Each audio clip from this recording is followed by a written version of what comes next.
see so many faces today. It'd be wonderful if you would take your seat, please.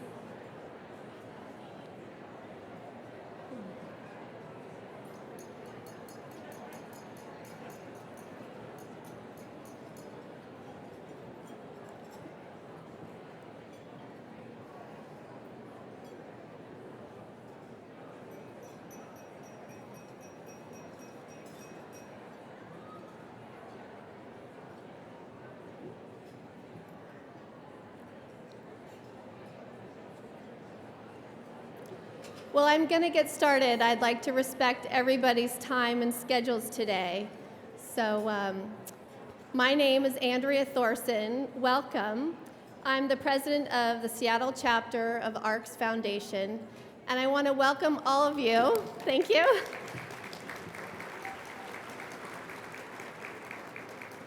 I'd like to welcome all of you to our annual fall luncheon. Before we get started, I also wanted to give a big welcome to all of the students that are in the room today, because all of you are what ARCS is about, so welcome.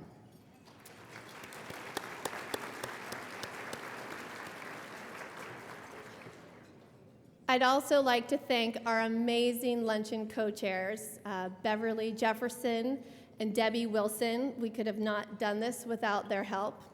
And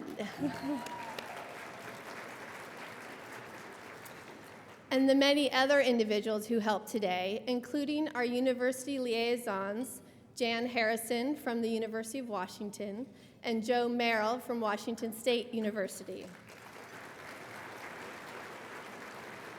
This is our biggest event of the year, so I just want to thank everyone who has touched this event to help, because we really appreciate it.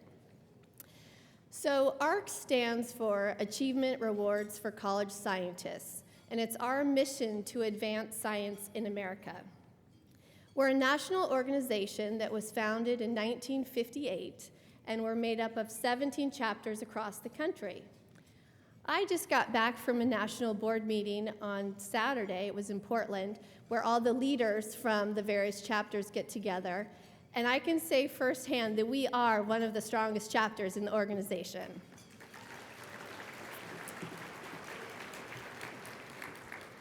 The 17 chapters combined have donated over $87 million in awards to over 14,700 students nationwide. So I can proudly say we are making a difference. The Seattle chapter, which is celebrating our 35th year, was established in 1978 with the goal of providing our two premier research institutions, Washington State University and the University of Washington, with a competitive edge in recruiting the top PhD students who are studying to complete degrees in STEM-related disciplines. These awards that we donate are $17,500, payable over 3 years, and students must maintain a 3.5 GPA and be a U.S. citizen. These merit-based fellowships help the 45 nationally ranked departments that we support bring those top students to our state. And these students often continue to live and work in our community, which of course then helps fuel our local economy. The Seattle chapter values our strategic partnerships with both universities, and we are fortunate and honored to have the presidents with us today, President Floyd from Washington State University,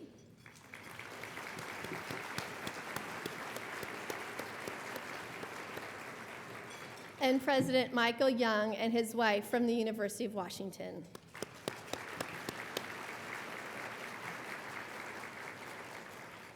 There are also a number of distinguished leaders and faculty members from both universities, and I just want to thank you for taking time out of your busy schedules to be with us today. Because we are celebrating our 35th year, I thought I'd give you a little history of our chapter. Many years ago, two enthusiastic women, Ruth Bletham Clayburgh and Kayla Skinner, got a group of their friends together who were experienced and active volunteers. They put together a lunch at a Seattle institution, you may have heard of it, Trader Vic's. And at this lunch, they brought their friends, and they talked to them about their interest in forming an ARCS chapter. And these women were very interested in the mission of supporting science, so they took on the challenge. And in 1978, Seattle became the 11th chapter in our organization. The following year, our chapter raised $1,000 and donated 2 fellowships in the amount of $500 each. And since then, each year, we have been celebrating a new class of young scientists. And today, I'm proud to announce that we are supporting 130 students, and we donated almost $800,000 to the universities. Boy, we sure have come a long way.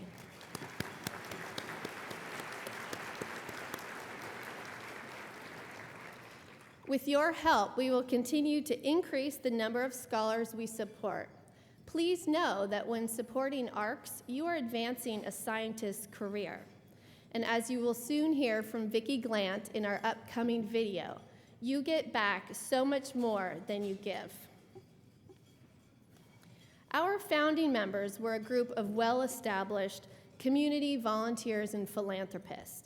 They led the way to an efficient, highly motivated, and opinionated group of women.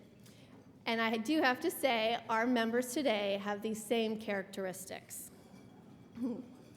All of the members have supported and contributed their time and effort to help grow our chapter to what it is today. But none of this would be possible without the foresight and commitment of our founding members. And we are fortunate to have 4 of them with us today, as well as several Silver Circle members. Those are members that have been in our chapter for over 25 years. We all know that the U.S. is falling behind in STEM education. And based on recent data, over half of engineering, computer science, and physics PhDs are awarded to foreign students. I believe our mission is as relevant today as when we were first founded. Please help us continue our growth and impact and support STEM education. Before we move on with our program, I'd like to thank those of you who have supported ARCS in the past, whether it be a $100 donation or $100,000 endowment. It all matters, and it all makes a difference. I'd now like to take a moment to give a big thank you to our amazing corporate sponsors who have helped make today possible. Because of their generosity and belief in ARCS, 100% of the money raised today goes towards our mission, advancing science in America. Please help me thank and acknowledge the following generous supporters of today's luncheon. Physio Control, Boeing, Fred Hutchinson Cancer Research Center, Goldman Sachs, Microsoft, UW Medicine, Washington Research Foundation, Clarisonic, Costco, Lockheed Martin, Elizabeth Roberts, Pangra Capital Management, Seattle Cancer Care Alliance, Proton Therapy, a ProCure Center, Seattle Children's, Shadowcatcher, Wells Fargo, and Wyman Youth Trust. I'd also like to thank the following who have already committed a fellowship that will commence in the fall for the academic year 2014-2015. Lee and Mike Brown, their 4th, David Eaton with Julie Barbo and Mark Maggie, Jerry Baldesty, the Graduate School Diversity Fellowship, his 3rd, 3 from Washington Research Foundation, which is amazingly their 88th, 89th, and 90th fellowship.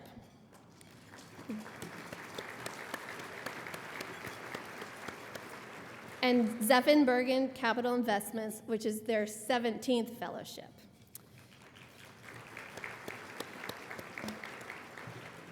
Our organization is fortunate to have such wonderful and dedicated supporters, so thank you.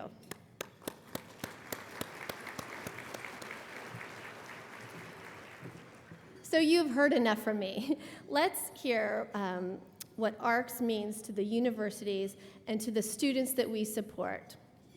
We have a short video that we'll be watching that was spearheaded by ARCS member Amy Malden and was assisted by Jan Harrison from the University of Washington.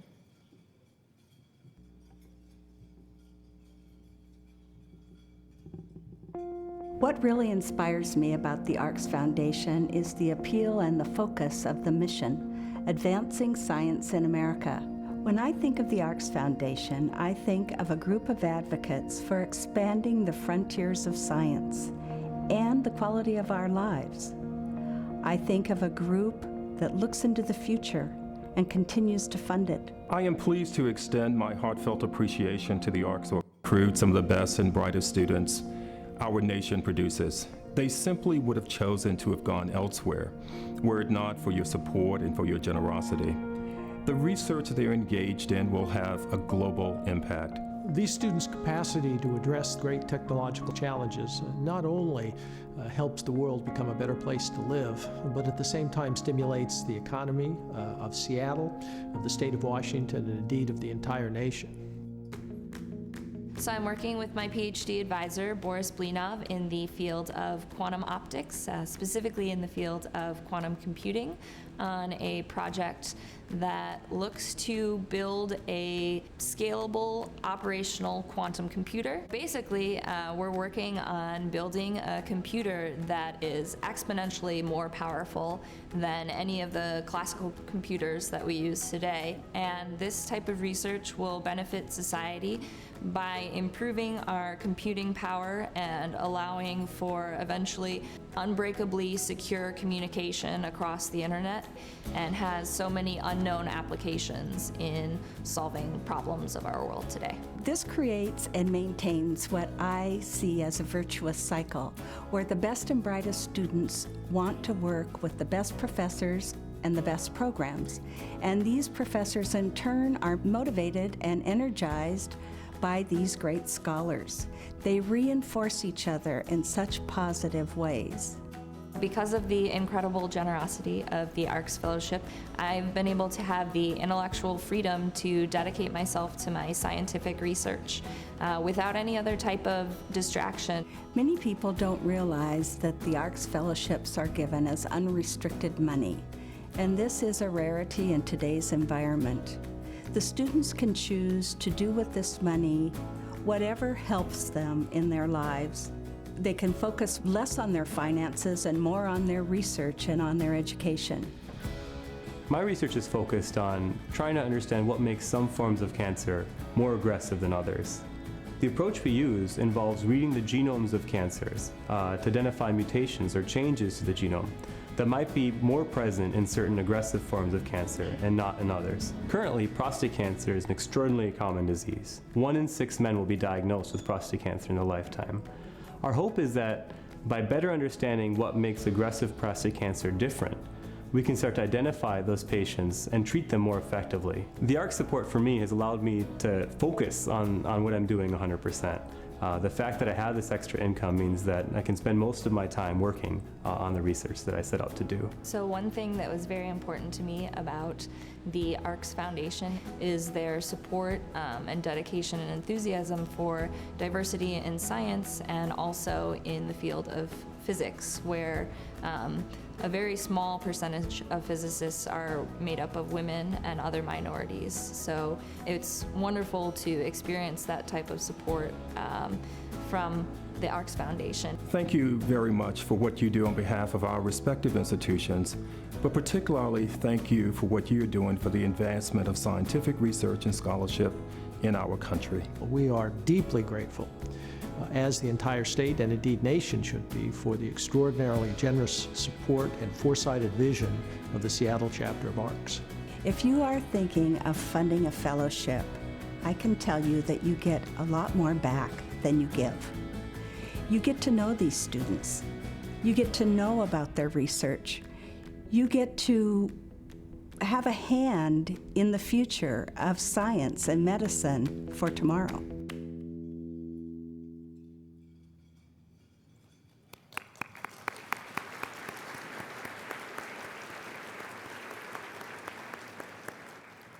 Good afternoon again. I'm Mickey Flowers, and you've had the opportunity to meet some of our ARCS Fellows on video, and now it's my pleasure to introduce to you this year's group of ARCS Fellows in person.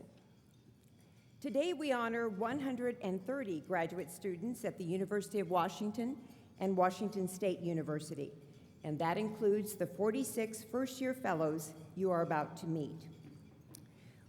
What we do here today is celebrate a number of things. But what is most important, it's the valuable new perspectives, the critical thinking, and the remarkable research skills that they bring to our state's two premier research institutions. So at this time, I would like all of the first-year fellows to please stand.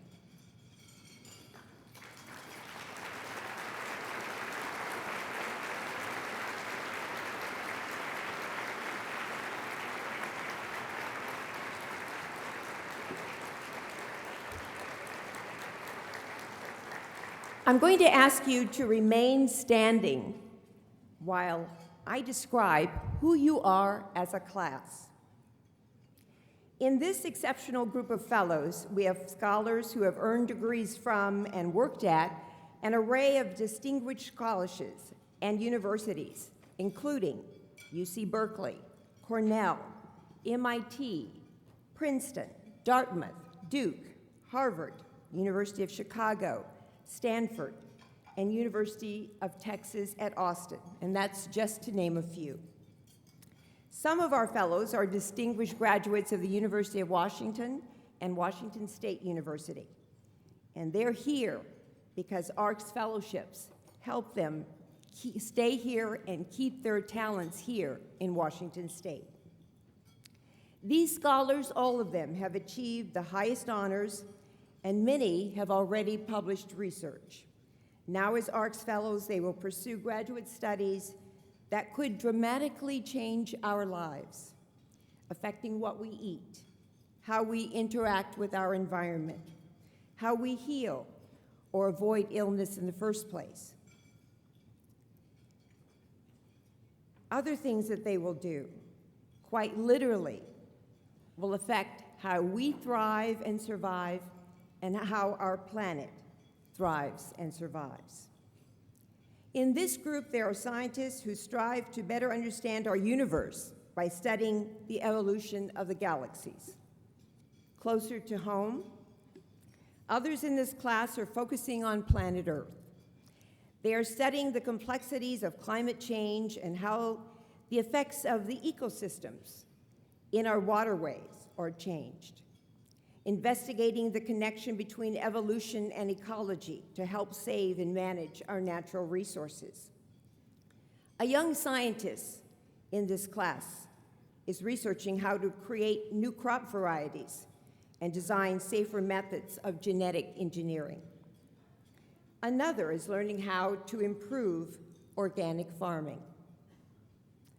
And another is looking to protect the ecosystem of medicinal plants. Their discoveries could actually change the marketplace dramatically. Look around. Some of these young scientists are studying diseases in animals that can affect human health. And they're also researching treatments and vaccines that will save humans and animals alike. On the human side, scientists in this class are tackling a wide range of issues. One young scientist wants to uncover what happens in the womb that determines how healthy our hearts will be as children and adults. Another is trying to get a jump on that nasty bug that flattens us every year, the flu. While another is trying to further untangle the mystery of autism. And a scientist here today is researching the personal demons that destroy lives, perhaps even family members, substance abuse, and drug addiction. Another in this room is looking at diseases that creep up on us as we age to better understand debilitating diseases such as Alzheimer's, Huntington's, and Parkinson's. Others are researching better ways to prevent cancer and how to detect common cancers earlier. One scientist in this group imagines a day when we will use sensors embedded in everyday life to improve access to health information that will lead to early detection and prevention of disease.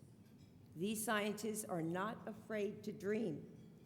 You've heard of the autonomous car. Well, a scientist in this group is studying robotics and ways to create a car that will drive itself. I don't know if you're going to be worried about the teenager or the car. Some of these scholars will use exceptional math skills, others exceptional computer skills to tackle real-world problems. And while we talk about becoming global citizens, these scientists standing before you are conducting research in global health that will improve outcomes for underprivileged and underserved communities around the world. Many want to teach, and in doing so, they will pass along their extraordinary knowledge to inspire and to educate another generation of scientists. I want you to know that they're not only scientists. In this group, there are many accomplished musicians. We have enough to actually form an orchestra. We even have a symphony orchestra conductor in this group. Several are serious foodies who love to cook, ranging from Korean and Texas barbecue to the ultimate chocolate chip cookie. There is a photography buff, several artists, a published poet, a member of a book reading team, a blues dancer, a varsity tennis player, and dozens who love hiking, biking, fly fishing, mountain climbing, skiing, snowboarding, snowshoeing, I could go on, just about everything that the Pacific Northwest has to offer. And I believe that's a big reason why a lot of them came here as well, induced by the ARCS Fellowship. Some are doing a lot more than just research and having fun. They're juggling parenting along with research. Some have volunteered for community service. They have served as mentors, actively promoting science to youngsters and underrepresented minorities. These fellows share a hands-on commitment to helping others in their communities. And one young scientist in this group put on his lab coat after serving his country in the U.S. Navy. Please congratulate this remarkable class of 2013.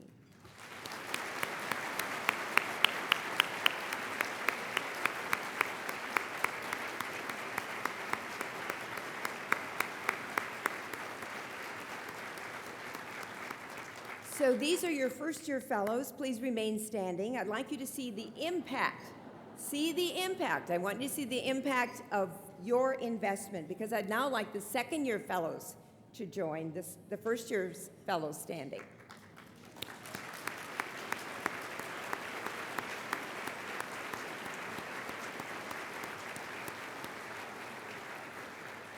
And now with the third-year fellows. Please stand.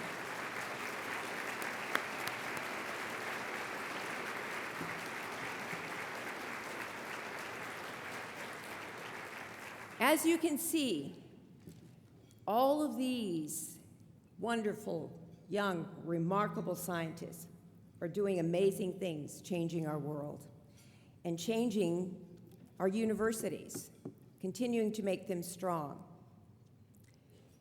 All of our second and third year fellows have been introduced at other luncheons, and they are equally as accomplished. They come from a number of academic departments.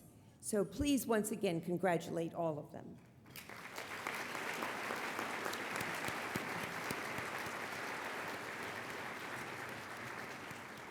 You may be seated. Thank you.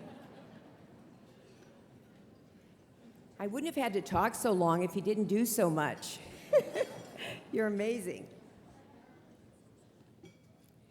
So you've noticed that we have 4 fellows who've joined us on stage. We'd like you to know a little bit more about the research pursuits of our fellows. So we've invited 4 ARCS fellows who are a little further along in their research They're going to tell you briefly about their work and how ARCS fellowships have helped their endeavors. Fellows, would you please stand individually as I announce you? Our first speaker will be Akash Kumar. Akash is in the Medical Scientist Training Program working on an MD PhD at the University of Washington. Next, we have Jackie Stone. And Jackie is a PhD student in the Paul Allen School of Global Animal Health at Washington State University. Next is Hillary Pavlevsky, and Hillary is a PhD student in oceanography at the University of Washington. And next, Cole Muth. Cole is a PhD student in molecular plant science at Washington State University. Please give them all a warm welcome.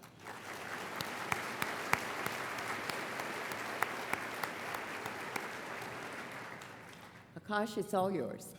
Thank you, Mickey. As Mickey mentioned, my name's Akash. I'm originally from Minneapolis, Minnesota. And I just wanted to start by sharing that I didn't initially plan to do medical science or become a medical scientist. I grew up wanting to be an engineer and actually finished my undergraduate degree in chemical engineering. When I heard about the Human Genome Project and the potential that this whole field had to change the way we practice medicine.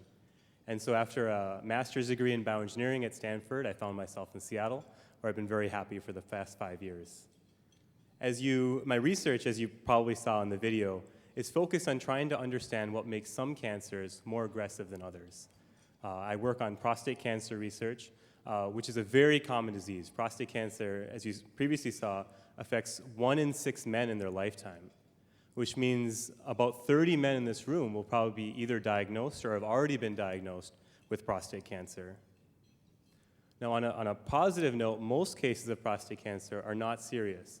The cancer remains localized to the prostate gland, and the man doesn't have any further symptoms. But in a subset of cases, this cancer can spread to many parts of the body, including the bones, resulting in really painful metastases and really advanced disease, aggressive disease. And the clinical challenge right now is just that there's no good method of determining whether a man's prostate cancer is of the aggressive type or of the indolent type. And so our research is really focused on trying to identify markers or characterize this aggressive form of prostate cancer so they can identify these cancers earlier and treat them more effectively. The approach that we've taken has been focused on looking at mutations that are coded within the cancer's genome. So cancer is caused by mutations or changes in their genome. And our hope is that by reading a large number of aggressive prostate cancers, we can start to identify those changes, either patterns of mutations or specific genes that are mutated more often in aggressive cancers, so that we can start to identify them more quickly. So far, we've surveyed more than 100 prostate cancers, aggressive prostate cancers, mainly through men in Seattle, and have started to find some interesting patterns, which I'm excited about. Now, none of this work would have been possible even 10 years ago, because the technology for doing this type of sequencing or reading DNA was only really developed and accelerated in the past decade. And so it's been really exciting to see a project that we previously couldn't even imagine taking flight, going from something that's in the research setting to now being started to be applied in the clinic. And as a medical scientist, for me to see this kind of transition of DNA sequencing and genomics being applied in the clinic has been really, really valuable. Now, when thinking about what ARCS means to me, I think it's been a critical source of support at a very important time in my career. I mentioned earlier that I came from a field of engineering, chemical engineering, and so even the idea of doing genomics, let alone cancer genetics, was a little daunting at first. But to have the support of the ARCS Fellowship and to have two great cheerleaders in the form of Vicki and Gary Glant was awesome. It was fantastic. And I really appreciate all the work that the ARCS family and the ARCS Foundation does for students like me. Thank you.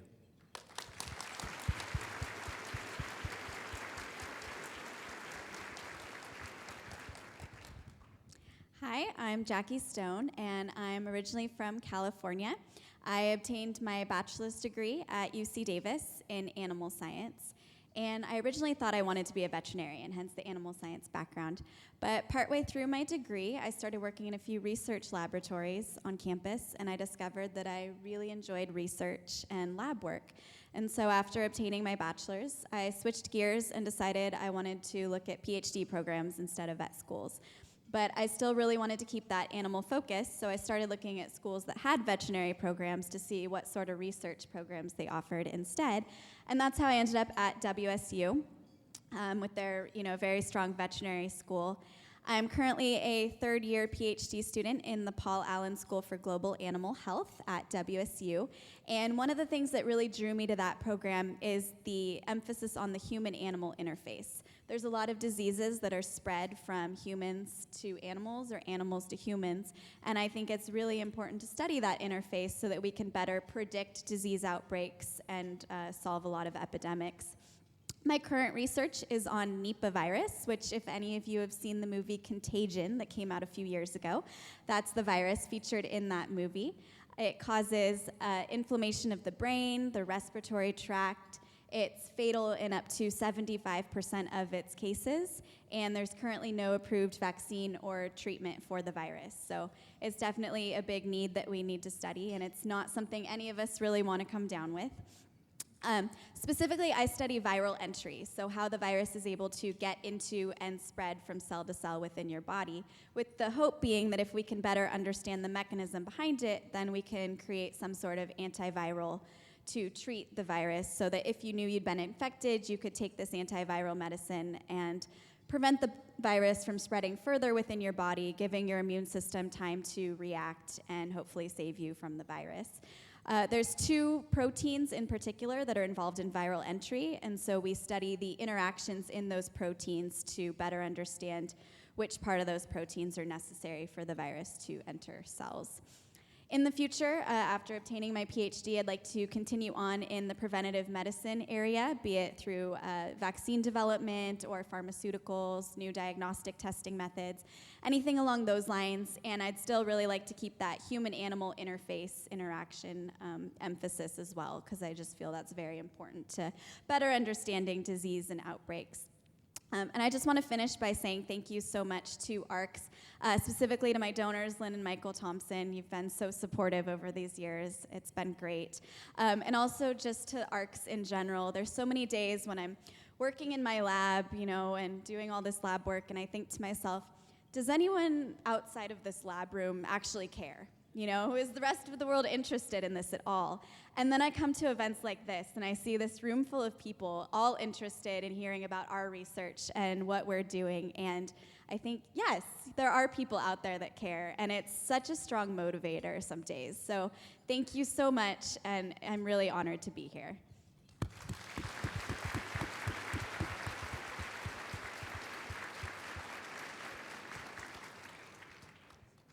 Hi, my name is Hillary Polewski, and I'm a fourth-year student in oceanography at the University of Washington.